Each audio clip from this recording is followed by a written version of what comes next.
पहाड़ों की खूबसूरती के पीछे कभी कभी ऐसे राज छुपे होते हैं जो इंसान के होश उड़ा देते हैं। ये कहानी सिर्फ एक सफ़र की नहीं, एक ऐसी रूहानी मखलूक की है जो हमेशा के लिए जहन में रह जाती है।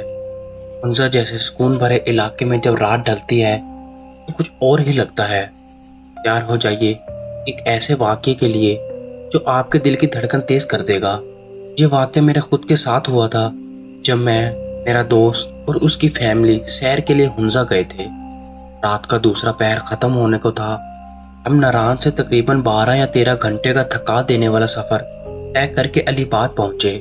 ये जगह हुंजा का एक पुरसुकून, ठंडा और पहाड़ों से घिरा हुआ इलाका है। हुंजा के लोग सिर्फ दिन के वक्त काम करते हैं और रात में सर्दी इतनी ज़्यादा होती है कि पूरे इलाके में सन्नाटा और वहशत छा जाती है। इसी वजह से हमें कोई अच्छा होटल ढूंढने में बहुत मुश्किल हो रही थी। काफ़ी देर तक इधर उधर फिरने के बाद हम एक रिजॉर्ट के सामने पहुंचे, लेकिन वहाँ सब सो चुके थे। हमने बुलंद आवाज़ में आवाज़ दी तो कुछ देर बाद एक लड़का आया जिसने हमें कुछ कमरे दिखाए। कमरे हमें पसंद आ गए तो हमने अपना सामान वहाँ रखा और अपने अपने कमरों में चले गए। जैसे ही मैं कमरे में गया मुझे महसूस हुआ कि जैसे कोई मुझे खिड़की से देख रहा है। जब मैंने बाहर देखा तो कुछ भी नज़र नहीं आया। मैंने पर्दा ठीक किया और बाहर बैल्कनी में खड़े हो गया। मैं अपने दोस्त का इंतज़ार कर रहा था ताकि हम खाना लेने जा सकें। उसी वक्त मुझे महसूस हुआ कि कोई मेरे बिल्कुल करीब खड़ा है और मुझे घूर रहा है। मैंने घबरा कर आसपास देखा लेकिन वहाँ कोई नहीं था। मैंने इसे अपना वहम समझा और हम करीमाबाद खाना लेने चले गए। वापस आने पर हमने मिलकर खाना खाया। जब मैं अपने कमरे में वापस गया देखा मेरा सामान वहाँ नहीं था जहाँ मैंने रखा था। अब सामान किसी और जगह सही तरह से बहुत सलीके से रखा गया था। ये काम बेल बॉय का हो सकता था। मैं यही सोच रहा था कि अचानक दरवाजे पर खटखटाहट हुई। जब मैंने दरवाज़ा खोला तो बाहर गहरा सन्नाटा था, इतनी कि अगर सुई भी गिरे तो आवाज़ आए। मगर एक अजीब बात यह थी कि कॉरिडोर के आखिर में जो कमरा था उसकी बत्ती जल रही थी, जबकि बेल बॉय ने कहा था कि इस फ्लोर पर सिर्फ हम लोग थे। उस कमरे के बाहर एक जूता पड़ा था। मुझे ये देखकर थोड़ी घबराहट हुई। मैंने उस दरवाजे पर नॉक किया लेकिन अंदर से कोई जवाब नहीं आया। फिर अचानक उस कमरे की बत्ती बंद हो गई।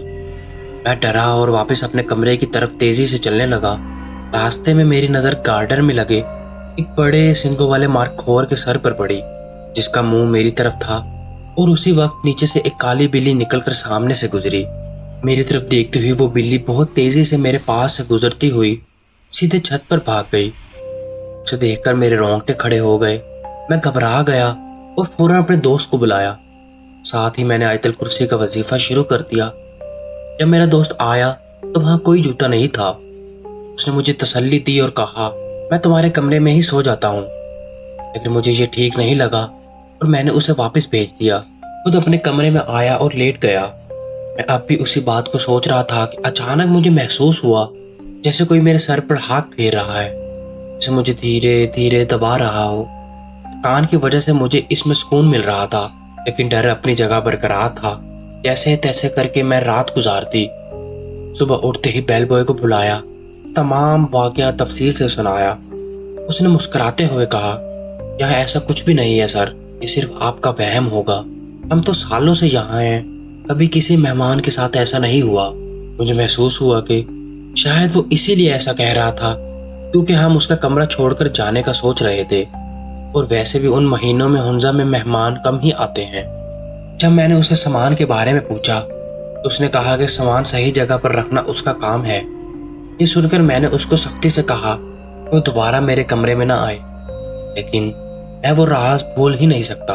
वो दरवाज़ा खटखटाने वाला वाकया, वो कमरे की बत्ती का अचानक जलना और बंद हो जाना।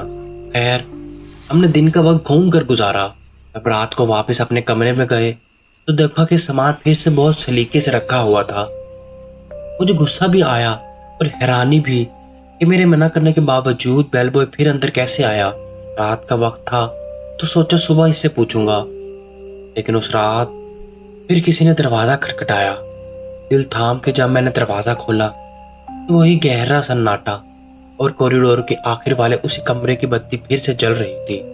ये मंजर देखकर मेरी सांसें रुकने लगीं गला सूखने लगा और मैं बस वहीं खड़ा रह गया। बेहिसी की हालत में मैंने फौरन जल्दी से दरवाज़ा बंद किया, लेकिन उसी वक्त ऐसा महसूस हुआ कि जैसे कोई मेरे कमरे के अंदर आ गया हो। सांस फूल गई। मैंने फौरन आयतल कुर्सी और कुल पढ़ना शुरू कर दिए। साथ ही कहा, तुम जो भी हो यहाँ से चले जाओ। मैं उसी खौफ और घबराहट के साथ बिस्तर पर लेट गया और सोने की कोशिश करने लगा, लेकिन कुछ ही देर बाद बिल्कुल वैसा ही एहसास फिर से हुआ जैसे कोई मेरे बालों में हाथ फेर रहा हो और धीरे धीरे मुझे दबा रहा हो। उस वक्त मुझे लग रहा था जैसे ये मेरी आखिरी रात हो। सुबह हुई तो मैंने फौरन बेल बॉय को बुलाया। इस बार मैंने गुस्से से पूछा, मैंने मना किया था कि तुम मेरे कमरे में ना आना, फिर भी तुम आए क्यों? पहाड़ों की खूबसूरती के पीछे कभी कभी ऐसे राज छुपे होते हैं जो इंसान के होश उड़ा देते हैं। ये कहानी सिर्फ एक सफ़र की नहीं, एक ऐसी रूहानी मखलूक की है जो हमेशा के लिए जहन में रह जाती है। पहले तो उसने बात टालने की कोशिश की, लेकिन मैं बहुत जिद पर था। तब उसने धीरे से कहा, सर, यहाँ एक रूहानी मखलूक रहती है जो कभी इस ज़मीन की मालिक हुआ करती थी, लेकिन वो किसी को नुकसान नहीं पहुँचाती। एक नेक रूह है, बहुत कम नज़र आती है। फिर उसने ये भी कहा कि सयाह ना होने की वजह से उसे हमसे झूठ बोलना पड़ा, वरना हम पहले ही यहाँ से चले जाते। ये सुनकर हमने वहाँ से चले जाने में ही बेहतरी समझी। हंसा के लोग वैसे तो बहुत मेहमान नवाज और खुश मिजाज होते हैं, तो मेरे जहन में बस एक ही बात रह गई, शायद वो भी एक मेहमान नवाज रूह थी जो अपने तरीके से आने वाले मुसाफिरों का ख्याल रखती थी। मगर कभी कभी आज भी मुझे लगता है शायद वो सब कुछ सिर्फ मेरे वहशत भरा वहम था।